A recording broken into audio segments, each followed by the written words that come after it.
దేవుడే సుప్రీం, అధికారం తాత్కాలికమన్నారు Tirupati Janasena incharge Kiran royal. Tirumala laddu కల్తీ వ్యవహారంపై సంచలన ఆరోపణలు చేసిన కిరణ్ రాయల్ తిరుమల కల్తీ నెయ్యి వ్యవహారంలో ముగ్గురు సూపరింటెండెంట్ల పాత్ర ఉందన్నారు. జేఈఓ కార్యాలయంలో పనిచేసే ఆ ముగ్గురికి వందల కోట్ల ఆస్తులు ఉన్నాయని ఆరోపించారు. టీటీడీలోని అన్ని వ్యవస్థల్లో ఇంకా గత ప్రభుత్వ దొంగలు ఉన్నారన్నారు కిరణ్ రాయల్. ఈ రోజు విచారణకు రాని సుబ్బారెడ్డి తిరుపతికి రావాలంటేనే భయపడుతున్నారని అన్నారు. ఇది ముమ్మాటికి హిందూ మతంపై దాడని తెలిపారు. జేఈఓ కార్యాలయంలో పనిచేసిన సిబ్బందితో పాటు 5 ఏళ్లలో పనిచేసిన టీటీడీ పాలక మండలి సభ్యులను సైతం విచారించి అరెస్టు చేయాలని డిమాండ్ చేశారు కిరణ్ రాయల్.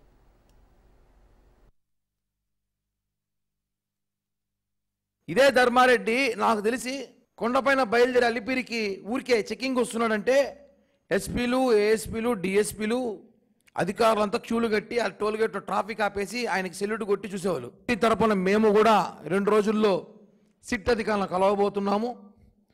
మా దగ్గర కూడా కొంచెం డేటా ఉంది. ఎప్పుడైతే మేము ఈ లడ్డూ విషయంలో మాట్లాడి నెయ్యి కల్తీ నెయ్యి విషయంలో మాట్లాడడం స్టార్ట్ చేస్తాము 2-3 రోజులుగా, నాకు అనేక ఫిర్యాదులు, కొన్ని ఇన్ఫర్మేషన్లు కూడా నాకు ఇచ్చారు కొంతమంది వ్యక్తులు. ఆషామాషి ఇన్ఫర్మేషన్ కాదవి. నేను అవి సీల్డ్ కవర్లో సీట్ అధికారులకు అందజేయబోతున్నాను. జేఈఓ ఆఫీస్ గత ప్రభుత్వంలో పనిచేసిన 3 సూపరింటెండెంట్లు, ధర్మారెడ్డి వస్తాడు పోతాడు, సుబ్బారెడ్డి వస్తాడు పోతాడు, కానీ సూపరింటెండెంట్లు ఎంప్లాయీస్ రాష్ట్రం కదా, మీకు తెలుసు కదా నెయ్యి కల్తీ జరిగిందనేసి చెప్పాలి కదా, చెప్పలేదు అంటే మీరు కూడా బాధ్యులే. మీకు ఎంత చేరింది 251 కోట్ల స్కామ్లో? ఎందుకంటున్నానంటే వాళ్ళ జీతాలు ₹1,00,000, 50 లక్ష ఉంటుంది ఆ సూపరింటెండెంట్ల జీతాలు. ఒక్కొక్కరికి 100 కోట్ల ఆస్తుంది.